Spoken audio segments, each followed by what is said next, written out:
Okie dokie. Right, so welcome to another session of the virtual Agile meetup. Thank you so much for joining us tonight or today or this morning, wherever you are in the world. It is lovely to see your faces. Really great to see some returning faces as well. It's brilliant. Tonight we have a session called Turn Stickies into Powerful Visuals. So you are all here with an interest, hopefully, in visual thinking. As you know, well, you may not know this, our virtual Agile meetup sort of developed and grew from Ines and I when we were in that dark days of lockdown a couple of years ago. People kept asking us, but how are you still employed? You're Scrum Masters. Aren't you always in the office? Aren't you always face-to-face? Like, what's going on? And we say, no, we have been virtual for a very long time. And actually it is still possible to be on our Agile journey together, even as a virtual, a remote team. So that's why we set up our meet group. I'm Helen Garcia. If you haven't met me before or know me, I'm a Scrum Master and more recently gone into cognitive behavioural coaching. I'm also an Agile coach as well. And my co-host here is Ines Garcia, who you should be able to see. She's doing a lovely Queen's Way, very appropriate for this time of year. So let's move on. A good thank you to you guys. Everybody is so busy. We always have so much, in our day usually, and we're on Zoom meetings all day. So the fact that you've come to join us now is just wonderful. So we're really grateful for your time, and to be able to share our knowledge with you and have your participation is just really fantastic. So thank you. Just to go through a little bit of housekeeping. So the old hands up, please feel free to ask questions, come off mute or put it in the chat as we go through this evening. Don't be shy. We, as I've already said, and as Ines has already done, we do record these sessions. The time box is 90 minutes. So we have until, well, basically 85 minutes from now. So whatever time that is for you. And again, we like to use the chat box. So if you have anything interesting to say, any interesting fact or information or knowledge articles, anything like that, whack it in the chat. It's always good to see and to know and to hear. If you have been here before, you know that I am a massive fan of rock, paper, scissors. Who's heard or who hasn't heard of rock, paper, scissors? Can't really see your... I've heard of it. You've heard of it. Excellent. This is the greatest thing about rock, paper, scissors. It's it's universal, sorry. So pretty much everybody's played it, I think. And if you haven't played it, then I'll give you a bit of a clue. So what happens is basically we have a rock and we make a fist. Can I see some rocks out there? Purr. Need to see them all. Beautiful. Lovely. We also have papers, 2 rocks, nice. I had paper. Oops, I'm cheating. Lovely. A sharp paper, nice one, nice, Greg. And a pair of scissors. Now this is very dependent on the kind of day that you've had. You can show me a pair of scissors like this rather than this, that would be better. Oh, very good. Chop, chop, chop. Lovely pair of scissors. So this game of rock, paper, scissors has been adapted for the Agile environment, because I'm a Scrum Master. I take a game, manipulate it, make it work for the team. That's kind of how we roll, alongside having loads of sticky notes, as I'm sure any other Scrum Master out there is addicted to as well. So firstly, it's hopefully an easy question. I'm going to whack a question out there and then you're going to answer in the form of a rock, a paper or a scissor. Are you ready? Nice, Ines, you got it. Brilliant. Cool. So the first question is, are you excited to be here tonight?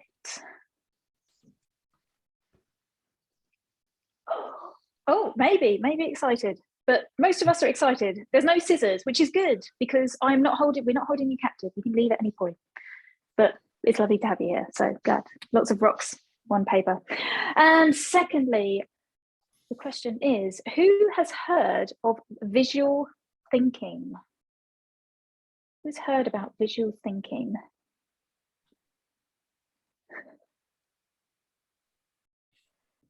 Okay, lots of things, papers, rocks, and scissors out there, so you're in the right place. And lastly, this is only for the rocks out there, I suppose, who's practiced some form of visual thinking in their lifetime? Whoa. Maybe, not sure. Okay, good to go to room. Thank you, guys. So today we thought usually we'd put some really insightful quote up here, but because we are here with visual thinking, pictures speak louder than words. So here, thanks to Ines Garcia, we've got this lovely illustration that's come from her book, Becoming More Agile whilst delivering Salesforce. So I'll leave you to dwell on that for a little bit. But we are now coming on to the big crescendo. And tonight's guest, I'm very, very excited about, because in your feedback forms, as you know, we ask for feedback. There's been quite a few occasions that people have been asking for this particular topic. How do I represent some of the things that we talk about, some of the thoughts? How do I represent it better within the organization that could be in more of a visual way? So we've been looking for, I think, maybe even a year, something like that. So it's been a long time coming. So I would love to present to you Ceren Yildirim. Sorry, I am terrible with pronunciations. I should have asked you about your surname. But yeah, I'd love to present now you to just kind of take the stage and talk to us a little bit more about this idea of visual thinking and how we can use it in our day-to-day. So over to you. Thank you so much. That's a very nice pronunciation, I guess, because it is hard. I know, Ceren Yildirim, it is. And I am very excited to be here. And it seems like it's a really nice group. And I love your way of checking. Can I steal it for my... Okay, thank you. So let me start sharing my screen first. I will start with my slides. You can see it, right? Okay. Yes. Okay, it will be a short one.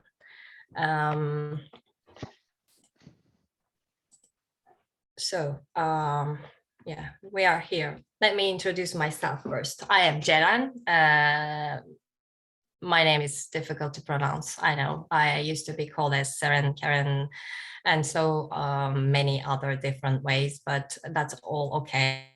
I'm a visual thinker and a visual learner, and I believe that all of us are, because we knew drawing before we start knowing about writing.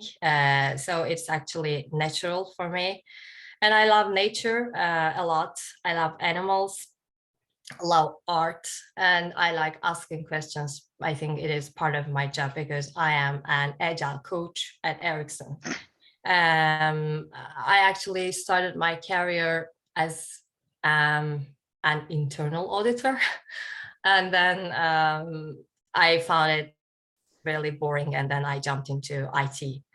I think my life has changed afterwards. So I've been an agile coach for more than 6 years, I guess. I worked as a consultant in Turkey, and then I have relocated to Stockholm, and now I am part of a huge organization, which is pretty different than being a consultant as an agile coach. But I used to draw a lot since I was a little kid, like all of us, but I never stopped drawing, or let's say doodling, painting, and then it became my lifestyle. Now every day I try to draw or create something because it helps me to relax, meditate, and it is good to remember, or like day journaling. when talking about visualization, I think it will be great to revisit, let's say, dual coding theory of Alan Pivio, which is actually both sensory, imagery, and verbal information is used to represent information or ideas. For example, say a person has stored the stimulus concept apple as both the word apple and as the image of an apple. When asked to recall the stimulus in our brain, the person can retrieve either the word or the image individually or both simultaneously. So it is the ability to code a stimulus to different ways increases the chance of remembering that item compared to if it was only coded in one way. You can basically compare it to a web service. I think everyone here knows it. Like when you call something, let's say Apple, then the text will be a response. And when you call the text itself, then the image will come. It works like this, and our brains are working like this. And I love this quote of Andy Warhol. It's usually reflects my day life. I just look at pictures I never read. It becomes really, really hard to read or look something like that, which does not contain any visuals. I cannot read this. And so sadly, in our corporate life, most of the PPT slides or the presentations are like this. So I think it would be really nice to use pictures or visuals. And why? By the way, I can't see I am not able to see the chat. If you have any questions, Helen, Ines, please help me. I can. Sorry, I have one quick one, Ceren. Are you able to present to share your screen in present mode, please? It's okay. Yeah, okay. Sorry. Thank you. Sorry.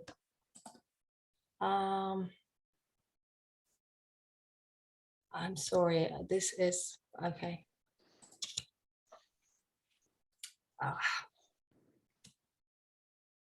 Yeah. And why visual? It's actually still not in present mode for some reason, but I'm not sure. Sorry? Sorry, it's actually still not in present mode. No? No. Yep. Still no. You may have to. I think if you go to Maybe the very bottom left, very bottom left, it seems. Let me stop sharing it, and then again I can share it again. Is it now? Yes. Great, Perfect. thank you. Thanks very much. So I was talking about the reason why visual thinking, because the human brain uses 70% of its capacity to handle visual information, and text only is harder and more slowly processable, as you can imagine. You can't read all of these sticky notes, but if you have some visuals on them, you can easily recognize it and you can easily remember it. And also, what I did was I tried to combine my two passions, which are visuals and agility.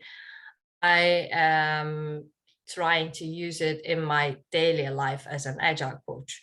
I think it is very related to transparency thing, or let's say visualize your work. Actually, visualize your work means something else, but I think it serves it. For example, for an information radiator, as we all use boards or other visual radiators in our daily work life, it is easy to see every sticky notes like in the previous slide, but I think it is really good to use some kind of visuals, or let's say icons in that sticky notes will be really, really helpful in order to understand or remember the thing itself. These are some of the samples that I made before. These are the sticky notes from, I can't remember, one of my teams. Like we just practiced some topics: unit test passed, firewall change, definition of ready, some readiness visuals. And this is actually just for fun.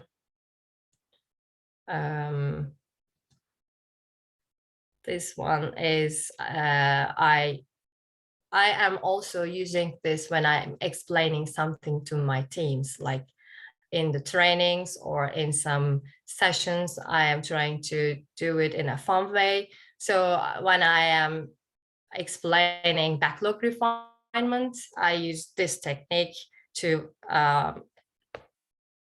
explain myself better. As you may all know, Scrum Guide was updated in 2020, and I just made this when I was reading it. I just catched up the revisions and made this nutshell thing in a very fun and easy way. So even I can remember it because I just looked at it many, many times, but it helps me to remember it very easily. Another one, Scrum Swarming.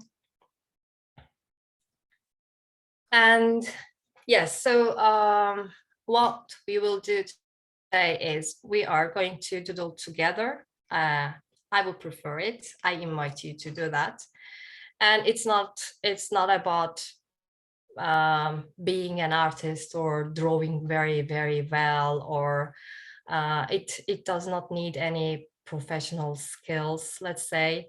And based on sketchnoting itself, if you draw a circle, a square, a triangle, line, and dot, you can draw everything you want.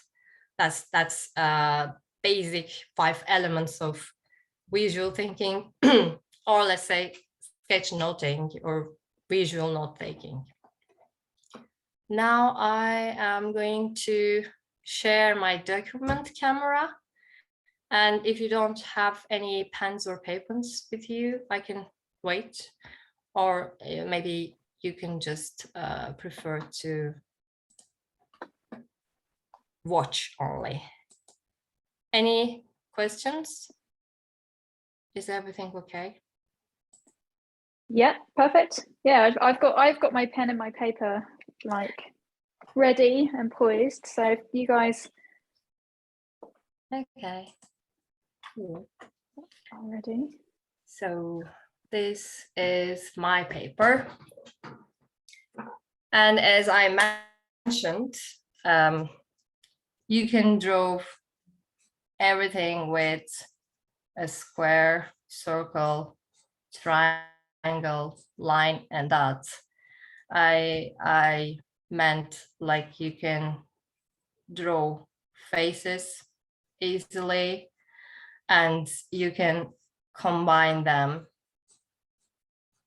like this: a house or a reverse triangle with a half circle, an ice cream. Do you have anything else? A boat. A boat. Okay. It is actually, let's make it like this.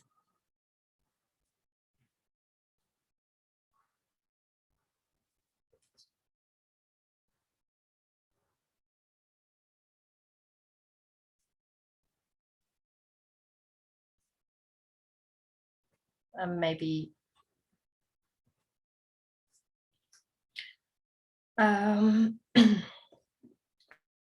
yeah, it is so simple. As you can see, we can draw many things. This is for warm up, and another one for warm up for visual thinking is I would like you to draw as many doodles like this, separate ones, simultaneously. I don't even look at my paper. Anything.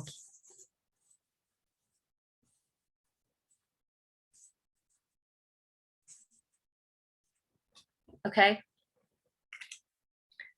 And now what we're going to do is we're going to add each of them 2 eyes, 1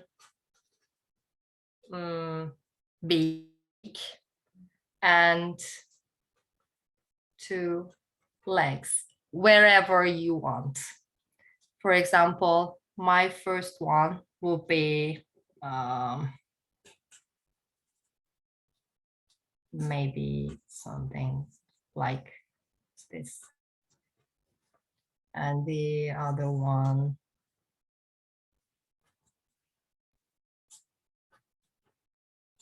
it's up to you.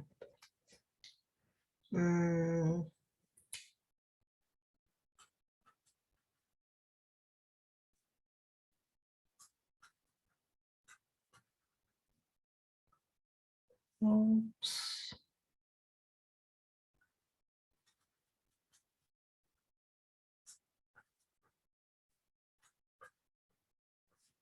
That one is weird.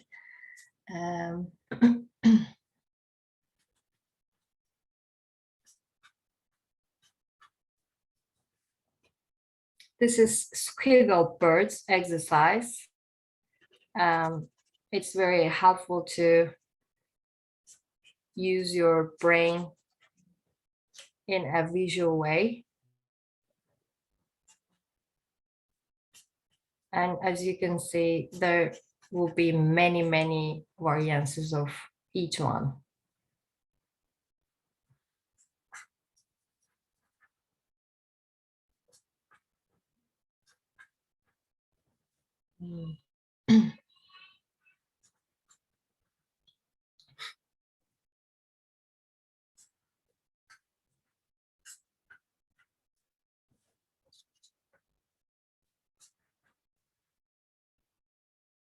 Are you drawing or?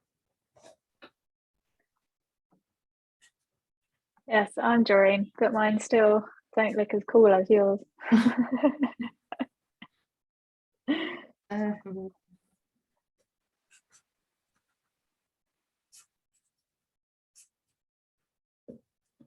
Yeah, so we have many, many birds.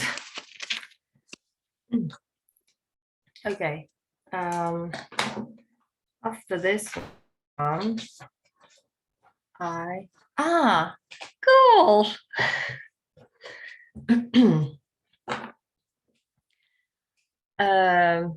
So yeah, visual thinking, or let's say visual note taking.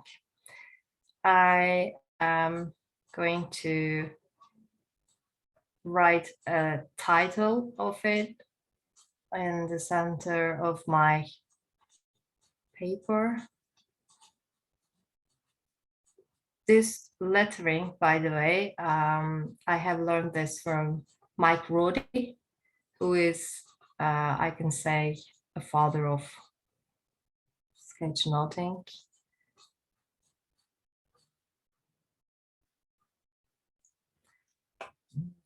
Sketchnoting.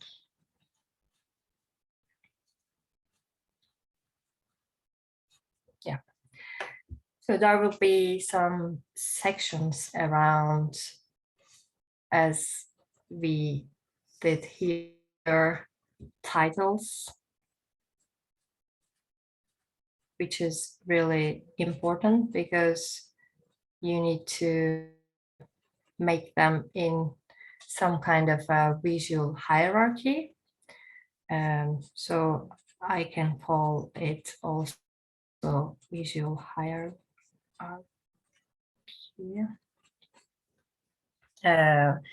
need to you need to make them bigger or in a different font of the other ones, so that anyone who first see your notes or your visuals can see the title first. And titles are actually in sketchnoting in some kind of banners because it looks good. A title can be like this, or the banner will be in this shape.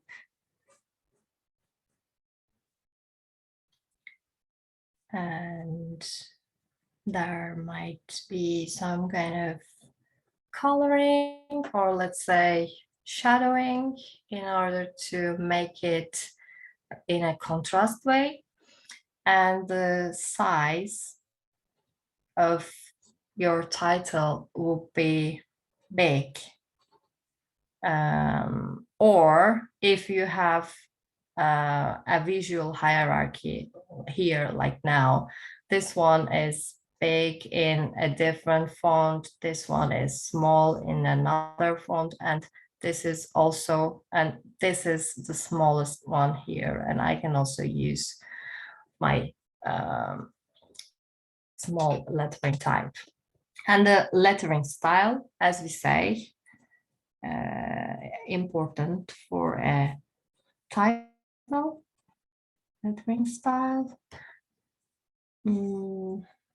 So Word always helps us, like it can be cursive, bold,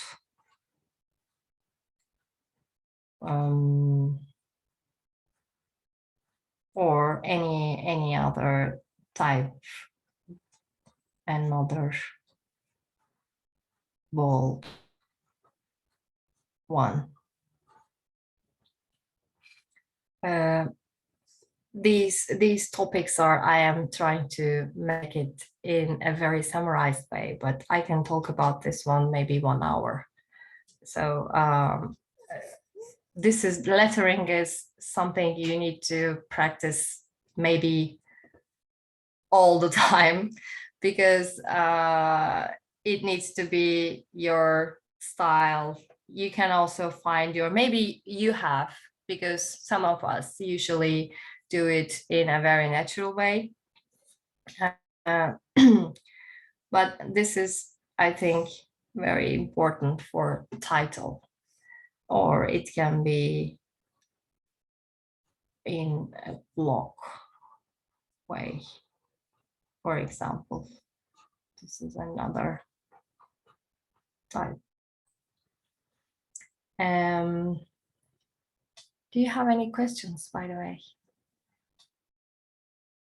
No? Okay.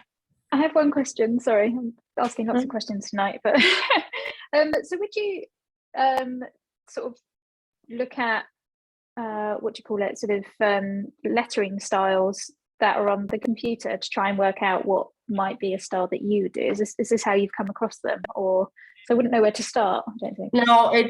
No, it's all like try, fail, learn, try something. Or sometimes you see somebody else's lettering and you can steal it. So it's all, but yeah, it can be looking at the fonts in Word maybe, or PowerPoint.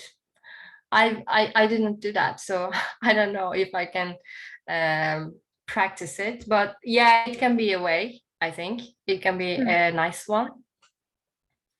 But this is hand lettering, so that it will never, I guess, be the same as a computer does. Yes. Right? Yeah.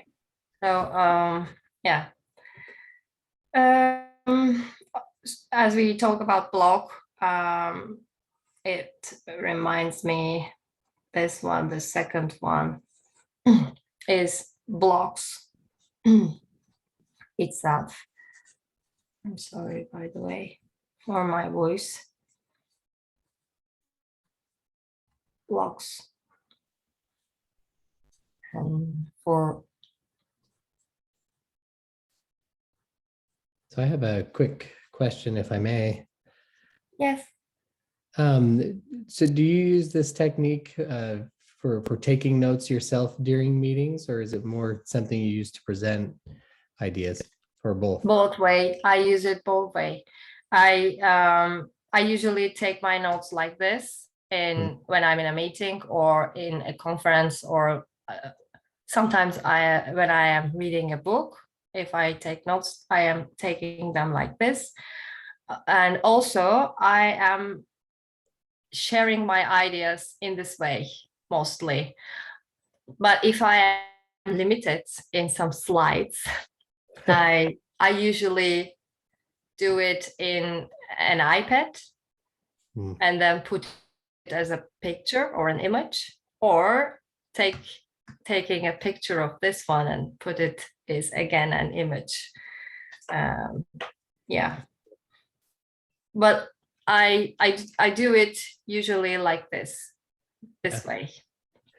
Well, it's a lot more fun for sure. Yeah, and then it's really different, because when you are listening to someone and taking notes is very different than I am doing now. I am speaking and taking notes, right? Because I am writing something here and I am saying something different, and sometimes it is always there is a risk for me to write it in a wrong way. But it's actually a nice practice for your brain. So yeah. I'm sorry. Was someone saying something? Just said thank you. Yeah. Okay. No worries. So one tip is, as you can guess, it's a very simple one. This writing style, I mean, in lines, is a little bit tiring for our eyes and brain. So instead of taking your notes in lines, always try to use some blocks here so that you can also separate the ideas from each other. And it's also easy to see what is happening around the topic itself. So one tip, write in, let's say, blocks, not in lines. And usually one block will be like 2 to 4 words. The ideal, I would say, per line. And I am also using some visuals here.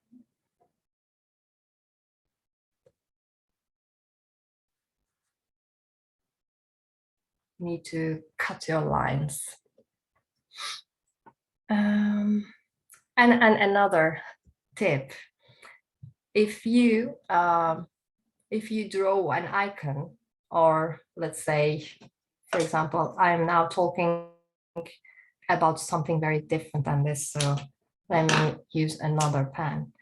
For example, here, this may not look like a scissors for you, for example. It is for me, but because you cannot, it's okay. Not everybody's drawing very perfect icons. You can always, for example, let's talk about a cup here and something inside the cup, which is hot. You can always use words in order to explain your icons. When I say tea here, your brain will take it as a tea with this one. If I say coffee, then it is. I can use scissors here. in order to explain myself easier. This is another trick. And because it's not always the same image comes to our mind at the same time. When we talk about luck, for example, we can find a lot of icons represent luck for each of us, right? The third one, I would say, is the layout. And this is very interesting for me because when I first started this thing, let's say sketchnoting, I did not first read anything about it. I just jumped into it, like doing my own style, only maybe watched somebody. And then when I realized that there are some books, some thought leaders, some people who's been doing this for very long years, they are talking about some layout types. And then I realized that I naturally, very spontaneously use those layouts in my sketchnoting because that's the way I think our brain works.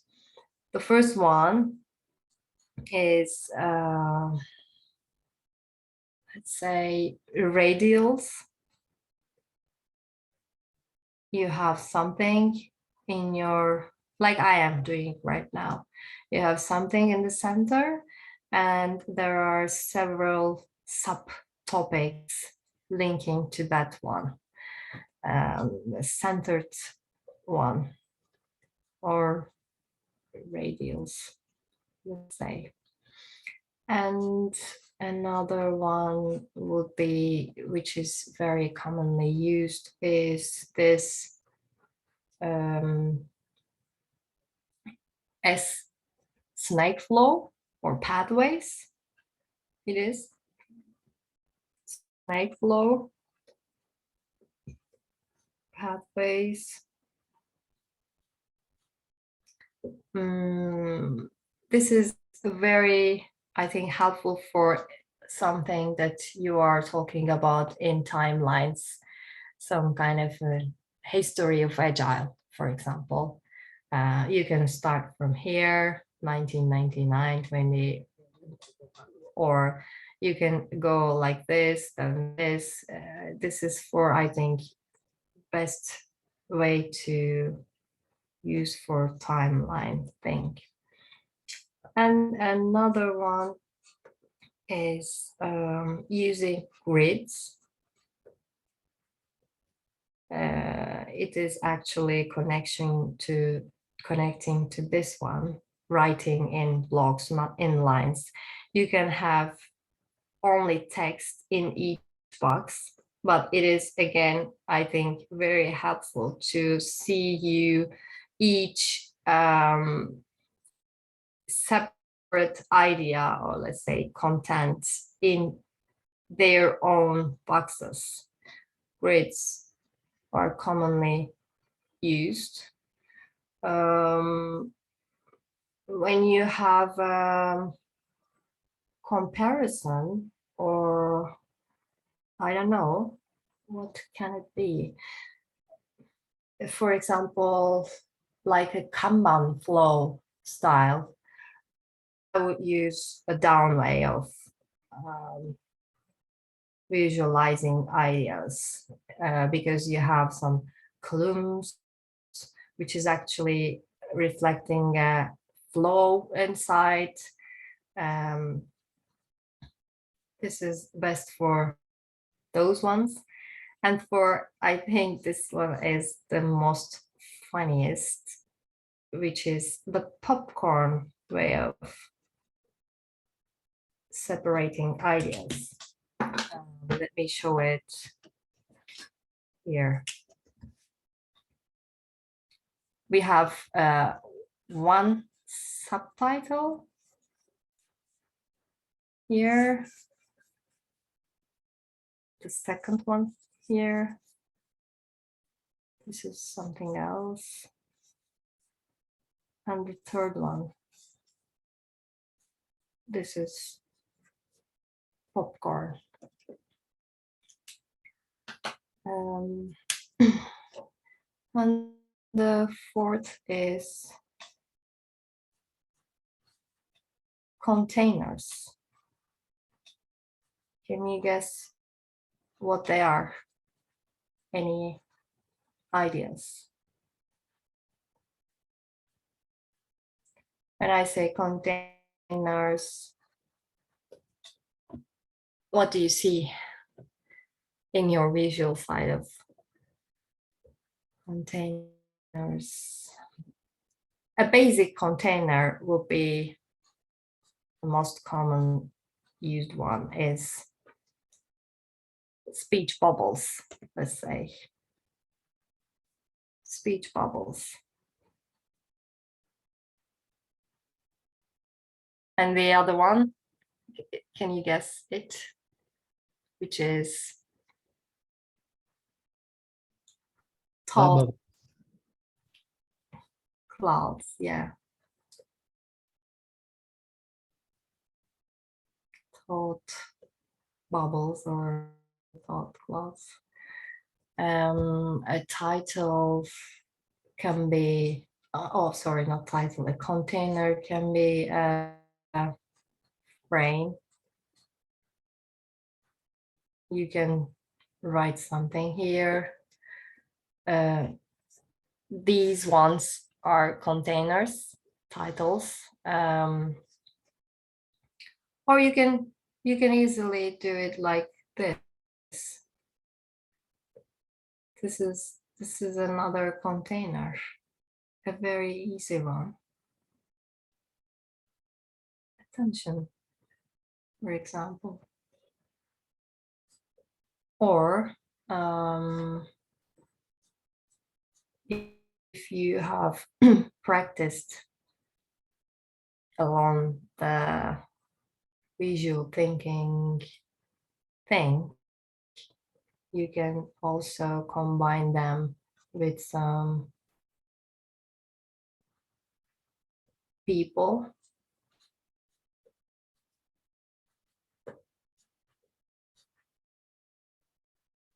This is another container. Another mostly used one is the flash thing.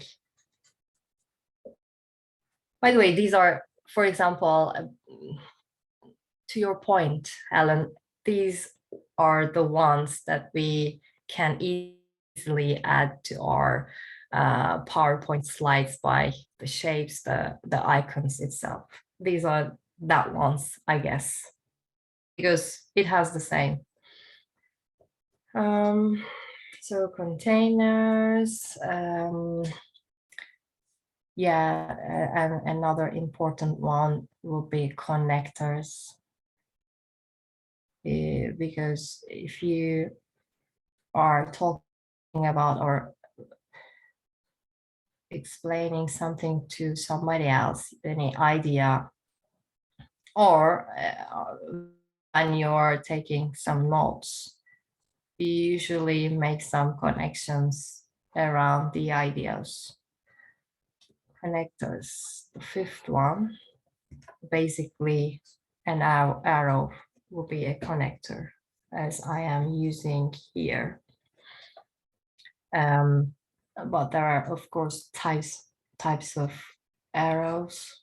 It can be like this, like this.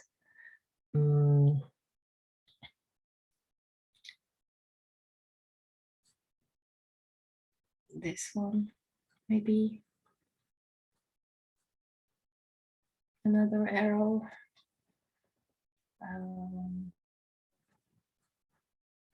Another interesting one would be these, some small ones, but they're connecting two things. And actually, small steps will be another fun connector.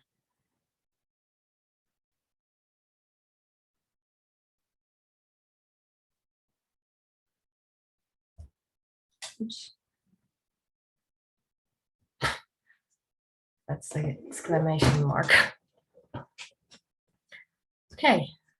And the last one, which will be our next topic, I guess. This is maybe this will be the first one, but I just want it to be the last in order to connect my topics. This is the visual library.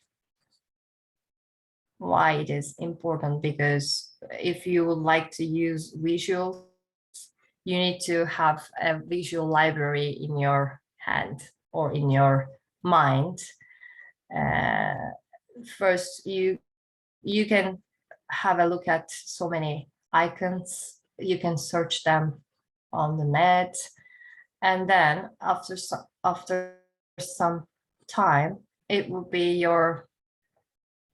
For example, when you hear something like idea, after some time, it will be really easy for you to draw this, or not an idea, but a new product requirement or idea. Or let's say focus, for example. Not only focus, but it can be used for review or search, or I don't know, anything can be. So you need to create your own library. While you're listening to someone and you are taking your notes in a visual way, you need to be quick, so that you need to have a library in your hand. Another one came to my mind, which I use very often nowadays. Target, goal, you can say strategy, or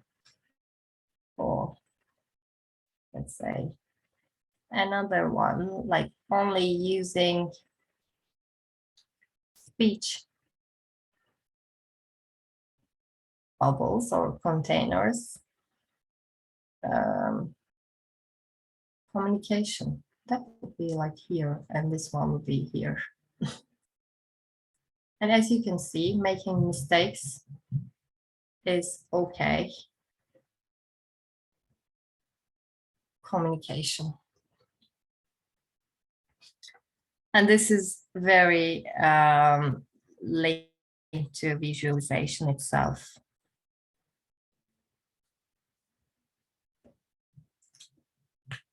Yep. And oh, what happened? Oh, I don't know. I'm not sure why that stopped sharing. Yeah, I don't know why. Okay. And I usually take my notes very quickly, and the coloring, the shadowing, the makeup thing will be at the end, because I usually don't have time for that during somebody's speaking and I'm listening. This is just for fun. And also it is really nice. It is a really nice way to think about around the things that you have here. For example, you can basically highlight anything that you find important, or you can make the sub content theme, or yes, or you can do some kind of a meditation thing by doing diagonal lines around the clouds. Make them a little bit coming up to your eyes, creating a contrast, let's say. I need to separate this one also. Yeah, this is the fun part. And this is the time, if you have questions, I can take care of them. Because now I am not writing anything.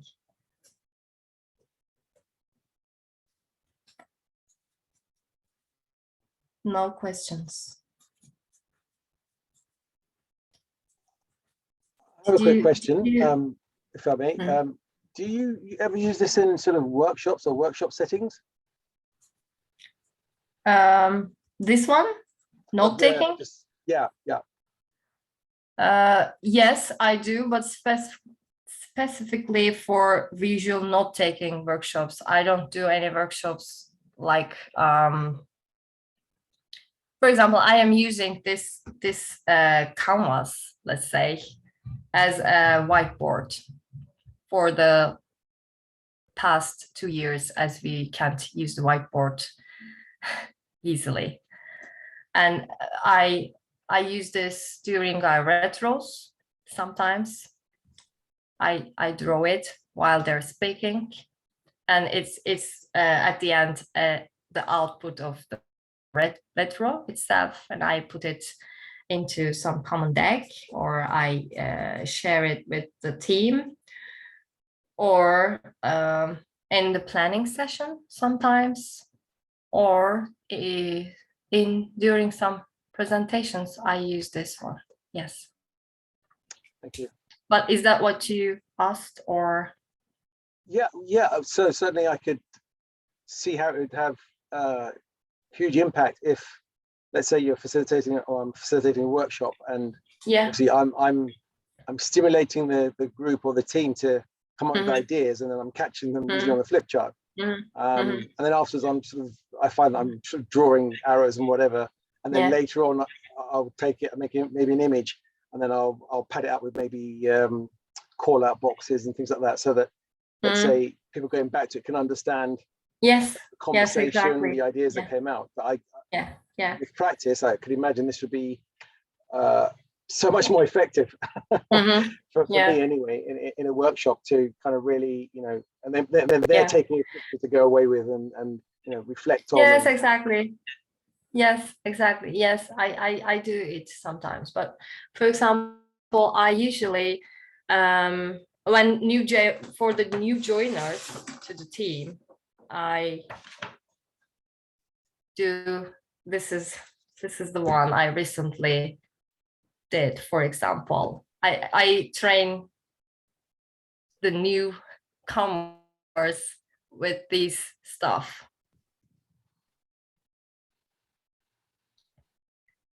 And at the same time, I'm talking, of course, and these are not only these things I am talking about, and I am also talking about something else, but this is the thing itself. Yeah, but I am also thinking about some different ways of using this. Yeah. And did you do the same? If you did, can we see it? Oh my God, Carrie. Wow. Helen. Wow. Arlo. And Arlo, I know you, by the way. I don't know, I don't know where, but I know your face is so familiar. Okay, I'm surprised, but You don't know me. But I think my visual memory is good. Okay, better than mine. Okay, cool. Now I am passing to visualization, or let's say visual library. Is there anything in your mind for this one? Because I'm going to draw more things. Are you ready? Yes. Yes. Is this fun? Yes. Totally. Okay. Yes. So the visual library. I'm so sorry about this. I don't know what is happening. Okay. Visual library, which is really important. Library.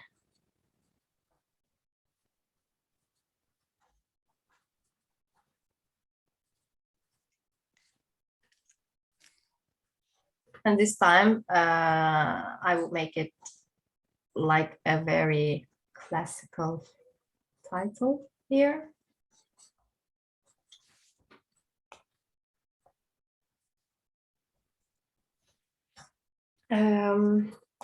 For the visual library, figures, if you are going to use, I think important. And basically we have three main type of figures, let's say. One is the stick man, the easiest. It can be used anywhere, anytime. The starman,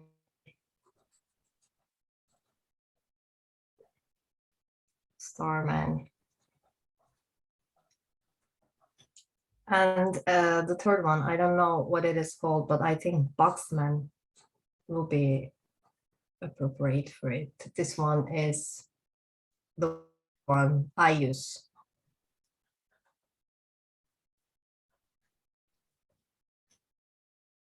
Boxman. And what you need to do is you need to practice along. You need to pick one of them, or you can use which one. It doesn't matter, but for me, this one is the best. And then what you need to do is playing around with some poses, like the one sitting, or let's say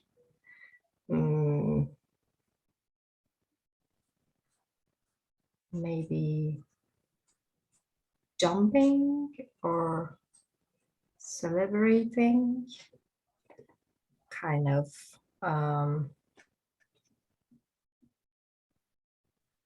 Okay. Yeah, you need to play around. I don't wanna spend so many time on this one, but you need to find the poses that you need, for example. And then here comes the face matrix, which is really fun, I think. So you need to have a table with, let's say, 3 columns and 3 lines here. So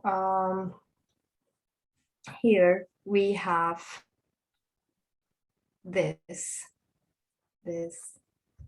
and this as eyebrows. And here we're going to have this, this. Okay, I will add one more. And this for mouths.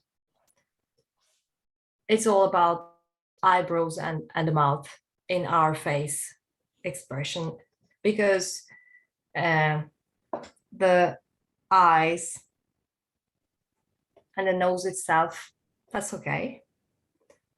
And you can make the eyes and nose for each cell.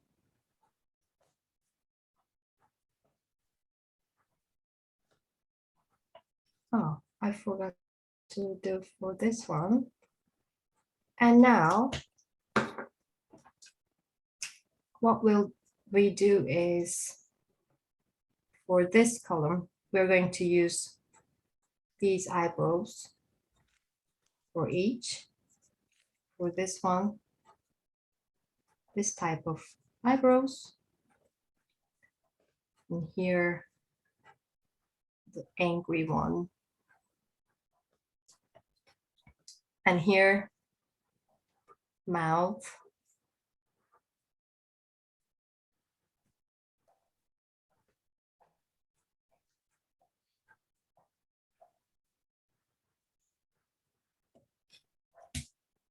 And maybe we can make it a face.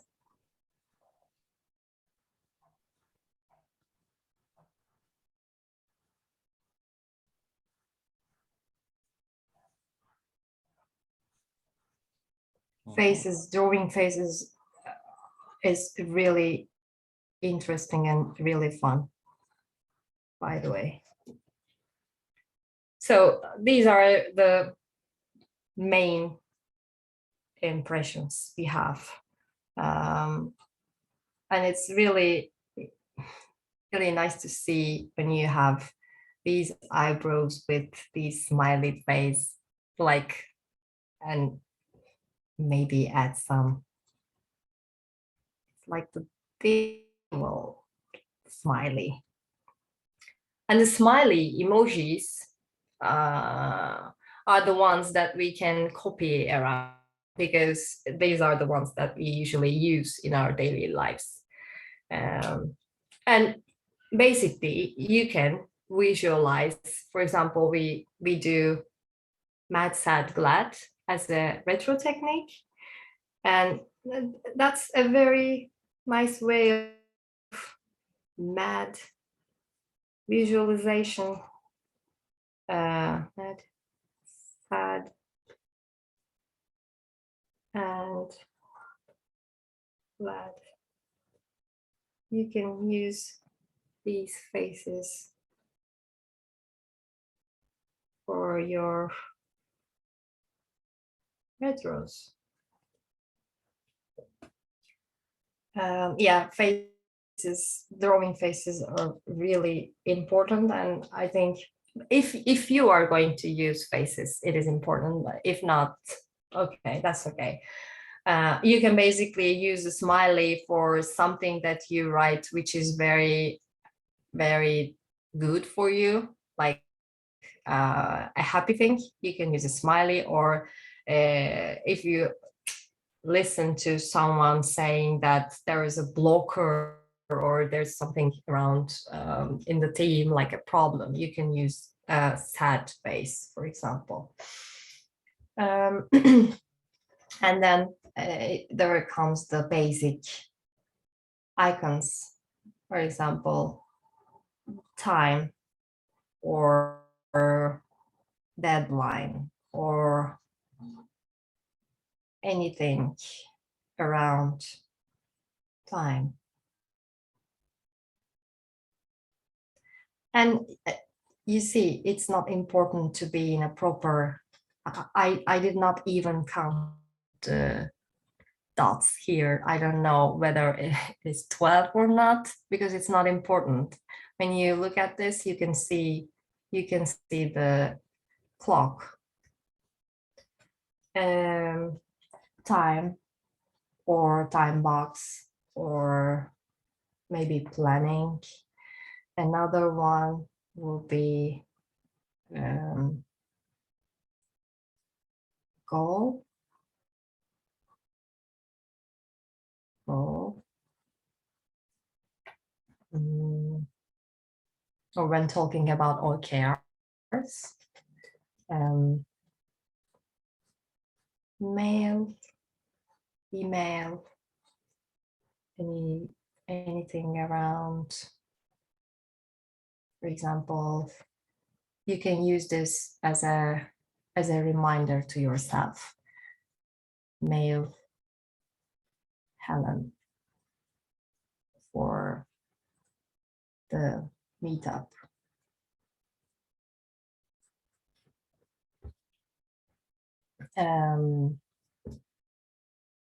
Yeah, and laptop, or let's say computer.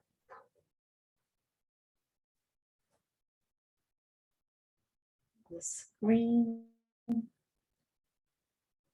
I want to use this. It's again not important.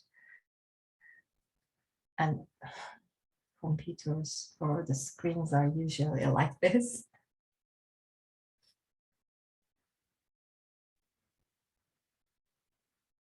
Or you can use this for a meeting or I don't know, it can be connecting also, connecting someone, maybe.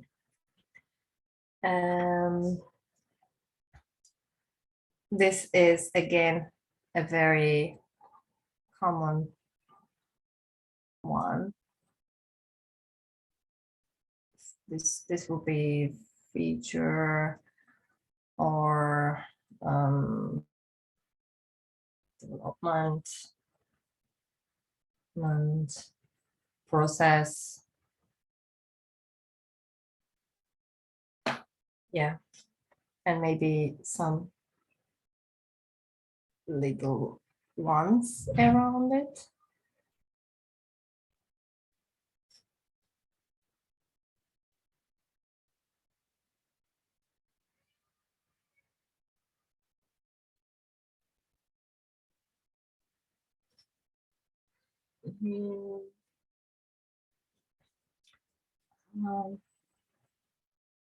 Connecting or connection can be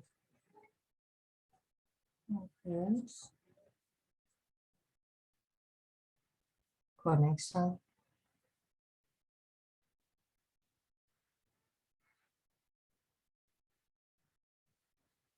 Connection. Anything else that comes to your mind? Or how much time do we have? Left? We have around about 15 minutes left. Yeah, it's gone very, very quickly. Okay, I was going to talk about a little bit relationships, and maybe I can do it in 5 minutes. Okay. Cool. Yes, that's okay. Yeah. Okay. So for relationships, that would be a helpful one, I guess. When you have two things, you can use this one.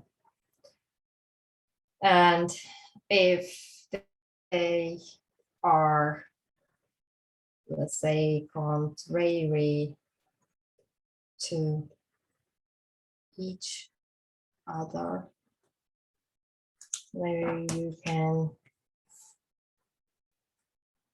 use a little arrow. This is for when they have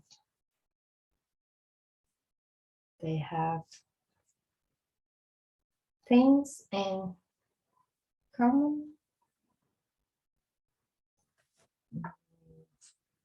This is for when they are connected.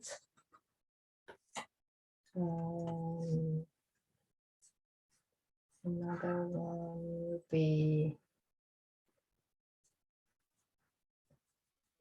it is included in that.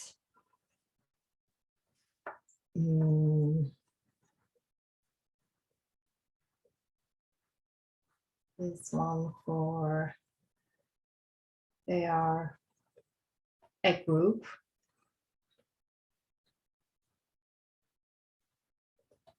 And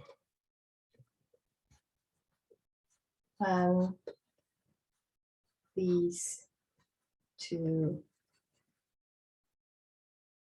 affect this one, they affect it.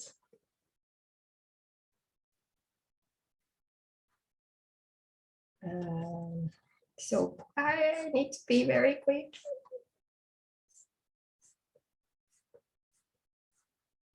Let's say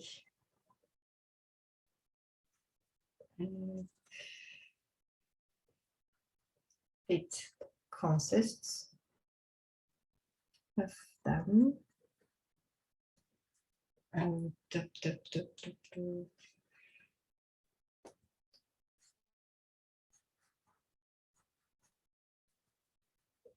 it builds on that. Yeah.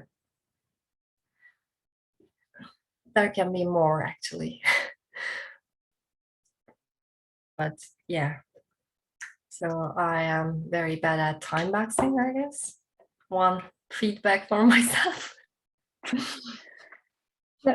No, it's brilliant. I think you've covered so much stuff in a really short amount of time, right? And it's just drawing just takes you quite to a different world in a sense. So time goes very quickly. Yes, exactly. Yeah. Oh, yeah. So should I stop sharing my screen?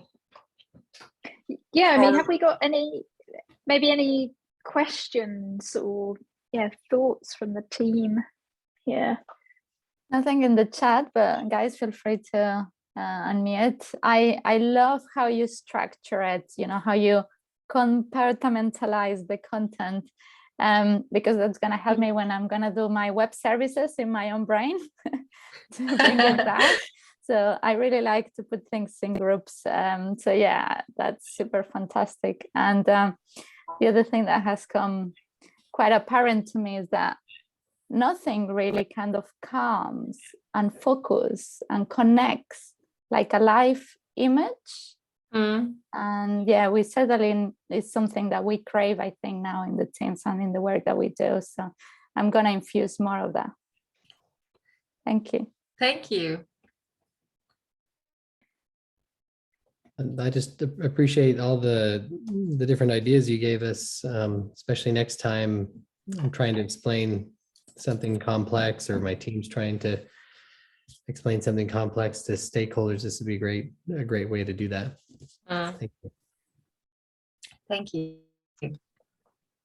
My feedback is it's something that I think I need to go away and practice. But I think when you're facilitating people and groups to deal with difficult problems, and one of the tools we use is to try and get them to just draw and create some things. I think this would be a fantastic way. You don't have Lego pieces for them to kind of create something. Just say take a square, circle, triangle, line, and a dot, and just show them a couple of things with maybe the face matrix, and then just let them get on with it. Describe the problem, draw the because I think within 5 or 10 minutes, and that's the creative play, right? So you tend to that playful side, but then these ideas come out, and it takes them back straight away to the connection to us as human beings and children, where we get the innovative ideas. So I think I don't think I need to do a lot of practice other than steal with pride. What you like, the simple things you've shown, and then let them get on with it, because it's less about what they draw, it's about what ideas they come up with. Yes, exactly. And it's also it's a good way to set the collaboration or the building stuff around it. And there are so many exercises, by the way, for teams, like for example the collaborative drawing one, for like not speaking, but drawing at the same time the past sprint by using these 5 elements. And the results are really fun. And yeah, it's also fun. I think it's really important, actually, considering that we're now moving to a new blend, you know, whereas we might have done everything almost instinctively face to face. Now there's a mixture. And so this is it's helping with, you know, back to the face to face and beyond post-its when I really want to tee something out that is going to come from them. This is, I think, is excellent. Thank you. Thank you. Thank you. So we do have one question in the chat as well. That software, any software recommendations for sketching, note-taking, diagrams, things like that? I don't know. No, just the old pen and paper then. No, so no, I'm using my iPad, and I usually use Procreate app, which is really fine, I guess. I think it's the best, but I prefer pen and paper because it helps me to improve myself, because it is really, really very quick and easy in an app where they have their own circles and squares. You can easily take them, grab and put it to somewhere. And yeah, maybe I'm a little bit old-fashioned, that's why, but I just compare it to like with a manual car and the automatic one, maybe. So this helps me practice a lot. But there are so many applications, like Procreate is the best one for iPad, and I know that there is the one called Concepts, and I think there's another one, Paper. It is funny, but the app's name is Paper. Yeah. Thank you. At work, I'm using Excalibur not for personal note taking, but for collaboration with the groups. And thanks to you, I discovered that I can draw. So until now, I was using mostly emoji and let people comment, complete, put text, and so on. And I think I'm gonna try to use all your tips. And Excalibur is a powerful visual tool for sure. It's totally free, and it's a wonderful piece of code. Yeah, one thing I usually do, if you are coaching or working with a team a long time, for a long period, and know them, and they know, and now, for example, my team has their own communication style in visual, let's say, you can also challenge them by writing their stories or their tasks in a visual way, so that they can also think about writing it in a better way, because it is another thing that we need to improve, I think, in the Agile world, or in Scrum, I guess. So in order to have the shared understanding, it would be really nice to see it in a visual way for each team members.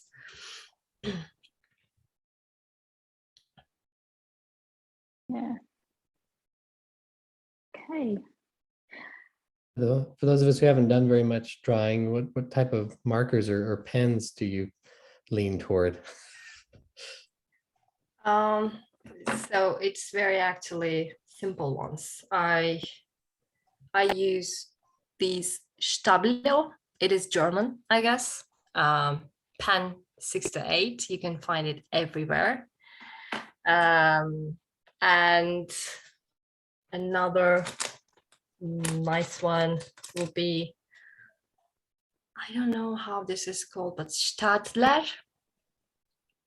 It is this one. 100, 105. I don't like to use thin ones. I like a little bit thick. Yeah, and then any other ones. it will be okay. Any pencil is okay, I think.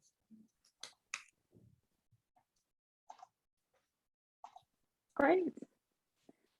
Thank you. Is there any other one more question, if there is one out there? I'm quickly flicking through my notes because I know somewhere, I just needed to say this. This is another way I used to. So to account, so the team doesn't know I'm doing this, and then at the very end I show them, and is everybody in the team, you see my triangle man, and then I fill up how much they took. So very quickly, it's a visual radiator of, are we hearing all the voices there? Are we making space? Wow. What can we do? And yeah, the people, obviously very simple drawings, but yeah, it kind of speaks a lot. The images can do so much. Great idea. Wow. Wow. You're like a Mentimeter. That's a good way. Okay, well, guys, we are pretty much at the end of our session. I think Ines has just popped as well into the chat channel a link to our feedback. So we love feedback. We are, we do have an agile mindset. We are continuously wanting to improve, but also wanting to hear if there's any other topics that you guys are interested in. And Ines and I try and do our best to source people who are knowledgeable or at least passionate in it, because at least that gives us, the ability to share knowledge. So please, if you wouldn't mind filling out, that'd be wonderful. It takes about 2 minutes, I think. But apart from that, Ceren, thank you so much for coming to speak to us today. It's really it's fascinating. Yeah. I thank you. Thank you so much for having me. Yeah, every time I draw something, it's really, really, really makes me happy. And now I feel like relaxed, although it is public holiday today and tomorrow in Sweden, Stockholm, which is the same in the UK, I guess, next week for Thursday and Friday. It's been not a very bad day, but now it is a nice one. Oh, that's a good so one. nice. I was going to say a day off and you've still come to speak to us, so that's very kind. Yeah, of course. Brilliant. Thank you, guys. Have a wonderful evening, day, morning, wherever you are. It's been wonderful to have you. Thank you.